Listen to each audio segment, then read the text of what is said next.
Hello, and welcome to my presentation on creating and supporting culturally sensitive SEL practices in our school. My name is Ann Frichtl, and I'm currently a 7th grade ELA teacher in Greenville County Schools.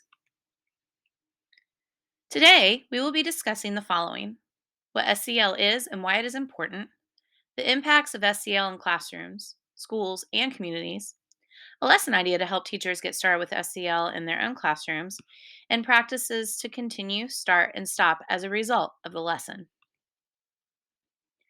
First of all, SEL stands for social and emotional learning. This is a framework that builds skills and develops understanding that allow adults and students to lead healthy and productive lives.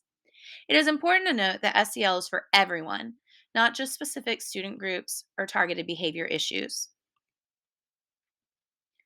We need SEL because it helps address diversity, equity, and inclusion. Specifically, it allows us to develop an understanding and appreciation of different cultures. It helps us create high quality instruction that meets the needs of all students, regardless of background, and it also gives every student a voice to be heard. SEL impacts students at the classroom, school, and community levels. Specifically in the classroom, SEL helps teachers better understand and connect with the individual students they teach. At the school level, SEL gives every child a safe space where they feel heard, understood, and appreciated. Finally, SEL in the community helps to better support and appreciate students from all backgrounds. One way that educators can get started in implementing an SEL program is by doing a lesson called the Identity Wheel.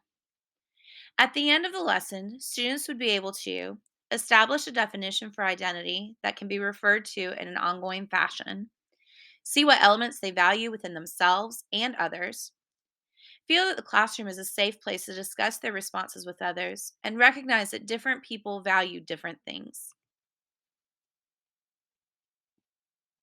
The identity wheel lesson will begin by students using a Freyer model to define the word identity in order to create a common language from which to pull from. Students will then reflect on themselves and answer a variety of questions about which identity elements they feel are important.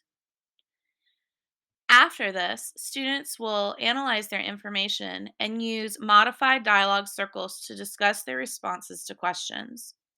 Students will then reflect on what they learned about themselves and others.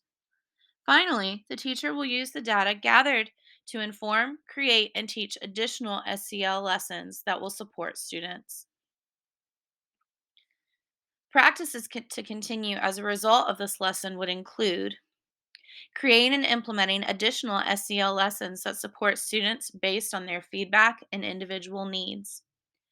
Practices to stop utilizing would be ignoring issues because some may consider them to be controversial.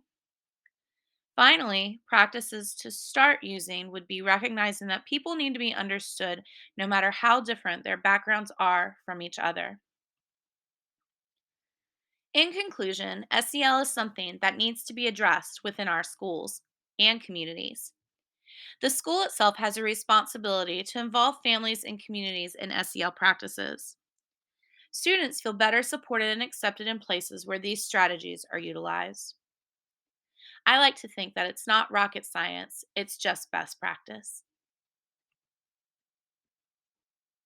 Thank you so much for your time. I hope that you have learned something about SEL and how it can positively impact our school environment.